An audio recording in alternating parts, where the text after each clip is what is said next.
Video man arikupinda mumageto vabuditsa mazinyaya ari lit. 2 mabebi amutarisa pakona hanzi nyaya dzake dzese ihit. 3 maguys amuona paapfuura hanzi skyrocket ndewe mafresh. 4 haizi pressure my G zvobuda chero patv zvinotangira mugeto.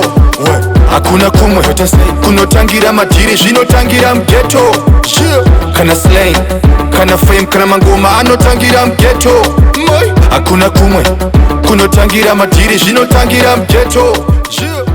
Right, uri kuGuruve wauya kuHarare warekodha kuChoose Sport Records. Kuchibva ipapo manje uchita sei? Waimba song ikunakidza yakatambwa nyika yese. Usati waimba song ika matauro na kuti chiko aushizive zvese izvozvo vamweni mufana wakaipa wari wafisa vai. Right, ndakubvunza munhu yaya manje abva kuGuruve manje ndomubvunza kuti hama yangu nice one wabva kuGuruve nice one handi makada kuimba song wanzi wakapenga ndika saka song yaoda kuimba right ndo inonzi ndo panotangira bhindauko rese ipapo mapanzwa makasapataura ipapo yatofa kwauriwo artist terera right wakakurumidza unorekodha ichabuda songa ichanakidza vanhu but haisi song yako wanzwa apacha unotaurewo panhau yesong iyoyo ndakazoimba kuningi aiwa manje vakanyora kudhara because my years unopabata saka usati warekodha songa because hauzivi kuti chaita hiti ndeipi. Hallo ndati hauzivi kuti chaita hiti ndeipi saka gara manyatsoonesa kwete pakutaura verbally nyora pasi kuti shamarika song ika yakamira so ichinge yabuda iwe ndinitawirana kuti zvichadai so kapacheke but also pachigeto yuti katatoziva iwe nene contract chinhu chinotyisa chi kuti chiitwe. Okay, I'm being frank. Kuti most of these guys kuti pakutobudiswa bepa unova munhu kudanyanyorongeka stere ngatingoti saka se zvatangotaurira namana paka Germany ndo zviripo ndo pandi kutaura manje ndo handi mapona ndo pari kupunza zvese ipapo because just imagine munhu aringoita zvaafunga kunza iwo ukera chimpana uri mupano wangu iwo pinambu chotobuda izvo zvinhu chakatoipa vakomana vatori vaskifu vakuitira mashows kwa automuzori kukuda kana mari iwo piwa 200 vakomana ari kunakirwa zvavo vabuda 2000 utofara kuti nandiri vifos hamuna ndiona utotora mafoto nandiri vifos but pfuma haisi kuuya uchazozvionawo pamberi apa because pamberi apa manje bopasi nyaya tutaura haisi nyaya yemurodi inyaya yerukiti yokuti ndopaye panozonzi ningi naningi havachaonana because pane anenge azoudzwawo later right munoziva munhu yaya anonzi producer dauti munyatsopabata ngatitangire ipapo ngatitange taziva zvinoreva mabasa atiri kutaura nezvawo anonzi producer yaya anogadzira ngoma dzedu yayo don't underestimate your artist nimbotaura neyo artist don't underestimate sorry pamba panenge activity nombora kuti ungoita yeah alright because nachitaura kuti chiko zve yotanye munhu anonzi producer right tukuku muri kuona producer munhu iyoyo munhu I respect a producer because producer ari kuti wapedza kurekodha mavocals ako ari kubatanidza chinhu cheche siku nesikati achichibatanidza chichimixa chichita sei handi mazvona then iwe artist manje chirikuwa chandaona especially muZimbabwe anotozvona kunge ndiye akutoti ndini ndakapenga. I can give examples but I was forgetting that this is a massive teamwork. Without the producer that symbiotic beat would not come out. So as my producer so a producer business side of it. So is the producer entitled to everything? He's not entitled to everything per se, but a producer okay, let's take it international. I don't know where anora house I don't know where bandi pa South Africa. I don't know. Yeah, Master KG. Master KG uko na zvaruita. Master KG Uona skira ke. I producer ka. Ani mazona. Zari producer. Asi mungona zvaruite. Makambona relationship ya producer na artist ku South Africa. Artist antodzikama pamberi pa producer. Producer antodzikama pamberi pa artist. I teamwork. Anditi mapaona. Tutoro amakuva live ningi. I teamwork. Wega. Ondi wakaputsa beat iro. Ayewa. Saka uyo producer weka asku respect. Wakatasa ma producer edu emageto youth edu. Ma studio medu. Uona producer rutoderero kana maresa za atombosirwa. Producer cheche.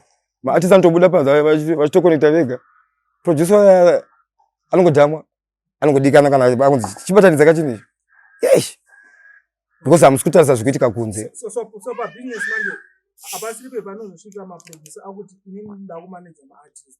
Because anenge aona the business side of it ndiri kuleka. I'll give you an example. Ngatishandise enzanisa. Munhu yesani pfungwa dzake, but ndichashandisa Chisport. Ngona Chisport zvakaita. Chisport ndovatenda kuti vafana kungwara futi. Vakabatsirwa naJehovha kusvinura. Because vakaona kuti okay, yatapromota, tiri promota ma youth edu. But at the end of the day kumba kurudiwa sadza nenyama. Tutatse kuti titensisa sadza nenyama umbo. Vakavaita business setup. If you look at Chisport, it's official, it's formal, it's a business run, it's a company. Mukona structure, vakagadzira structure. Tombo mira zvema personal. Ngopa semezanisi. Tema solid records. Mukona setup ya zvandutaura. Vanhu vari serious ne movement. Vakawanda vese vakawanda ma producer. But order ndo my way. Order because shamwari dzako dzakauya mustudio mako usafunga kuti zviri kuita. Studio munofana kuuya ma aliens. Vanhu vasingazivi. Vanhu vanyowani. Ndaona mufeso kwafo ndaona kuti ndaona mufeso ndomna January. Awi ndomna Vito. Same environment. You're not growing. Some is gasike ku same level. Gasike ku Avonly, gasike Bulawayo. Ndokugona skiri. Saka vangu ari concentrate ne seba ndogara mukambuzuma. Ati newedu uya anonzi Janingi. Ndomaro mangoma kuno. Ati vazi. Because ukona pari kumirira. Thank you. Ango concentrate ne area. And the area it's poisonous. Because vanokuda nokubika vanokudza zvadaunzwa. Aukapenga pamwe stage wekichaya azviko.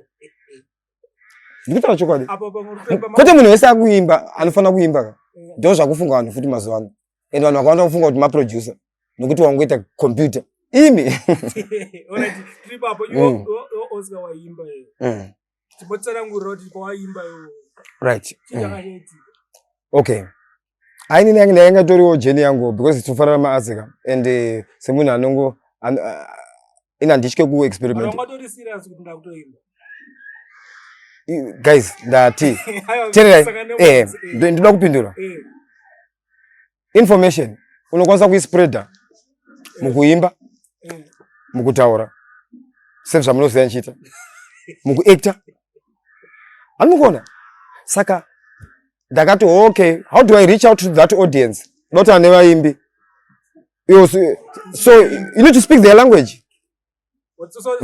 Katinoimba ka ungava muvhuro ndakati okay ndo malines acho aya all right let me do it whether they love but they've heard me. What I want is your attention. So it was intentional for you with to be a part of this group. Yeah. To experience the life. Okay. When you write about people when these artists because my journalists are from different worlds. I easy order movement. That's why sometimes wachinyepa. Asikana uchitamba navo vanhu genga. Unokuchito understand kuti zvakamira sei. You understand the lifestyle. The lifestyle. Saka ma journalists manje vani kamwe kachi British kanenge daita kachirungu we are journalists ningarufa here. You see what I'm saying? Ghetto muka. It's a andotononge clinic because isha vanhu varimo muka unosangana vanhu vakasiyana siyana. Mune healing. Unotobva kumba kwako utori pama1 pama1 unotomwa tea. Waize but unosangana nemunhu arototi under 3 days insina kutombota sei but I hustling ndara inotambika be strong. Uona mawedza andasangana kwangu andiwaone. Kugeto kune vanhu vanodanana. Andishai mari ndikamupesa pandinombare kana kuti azviite. Andishai pekudya. Andishai pekurara. There's love in the ghetto. Okay, so that's you. That's how you wanted to experience. And then, okay, when you go to take another, I don't go on with news. What did you robot? Eh, second image, Masuta, Tero, and the children do so, Katapa Basa. I forgot I mean, I'm going to my film. It's just 2 seconds, 30 minutes, and Manola for 30 minutes. I think you pay papa. We Oscar imagine. And I lose in Abu. Dear, we imagine. For a mango, imagine. And to that one, I said, Ned, do show around. Saga. Zimdancehall. How can the simple imagine spirit you? You should one mango mangas with them. Nigga, uplift the movement. Should power papa. Yes, I'm not alone in this journey. Okay. That's why I love these guys. So, Oscar, are you still singing? I don't sing. But what I do... You don't sing? So, teacher, like you have explained it, but... Yeah. Mission accomplished. It's not it's a journey. What is a journey? Okay. It's a journey. Dingi dirana ndiri kuchaseko. Kungoti tive formalize it. Okay. Tangona uchana kuti zvichabatsira generations to come. Okay. That will be my mark. Kuti taifunga kuti anopenga Oscar, but wona ta formal. Okay. I can now get a because you need to think global. No rinzira pastoda chete. Kana kwakwetiki. Funga mjerumani. Uchita art yako. Inga variboma Zimbabwe nzi aruverenga news kuchena wani. Ruverenga tori ku Dubai so parenya tani nomze atori ku Dubai ni art. Usaite godo umwe abudirira. Jehova akubless. Terera. Usati umwe ngoya yake yasvika ka ofotenga ku wangona ngofika pa stage kuti wakuti design art yomumunhu. My way waipa. Alright, Oscar. Yeah. Do you think that Zimdancehall yakatangura nevabereki? At first it was difficult, but Toki akaunza imwe akachinja perception, akabatsira nampase menzaniso. Toki ngona mama songs akanama akachinja perception because angari masinga long akabata munhu wese. Asangari mangoma kaya. Ana kila team saka movement yakatanga kuchinja the perception. People began to want to know kuti hey, because look at Ana Raspompi that age. Endaka kana kuti kusungura zvikuitika rezo. And ndibatsire kana gospel zvikuitika here muZimbabwe izvozvo kuti my young from the age of 9 pabuda star munhu akutorwa mangu akuzi kupenga a gift. Saka ma gift yoga aminoti say Jehovah akawawanza ku Zimdancehall. But vanhu vemuZimdancehall zvavazvione. They're busy fighting each other. Ainda kapenga inini group redu. There's a lot of division unnecessary. Because mwaruti ndini veteran ndini ndakatanga mangoma isusu ndisi music aidanza haisi wrestling ka. Haisi WrestleMania. Alright, Oscar. So some people may want to disapprove what I'm saying. Right? It is said that dancehall emanated from Jamaica. Okay. We borrowed it, sort of the culture. Is music borrowed? No, music is not borrowed. So why are you repeating that statement? Because the whites told you that you have to use a term called borrowed. Must statement what are you doing? Because Chirungu Baba. Saka yo pashona music borrow. We are Africans.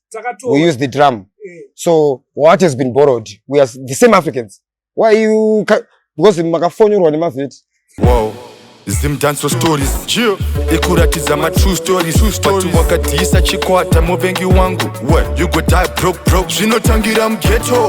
What? hakuna kumwe kunotangira madhiri zvinotangira mughetto. Kana slang kana fame kana mangoma anotangira mughetto. Hakuna kumwe kunotangira madhiri zvinotangira mughetto. Kana slang kana fame kana mangoma.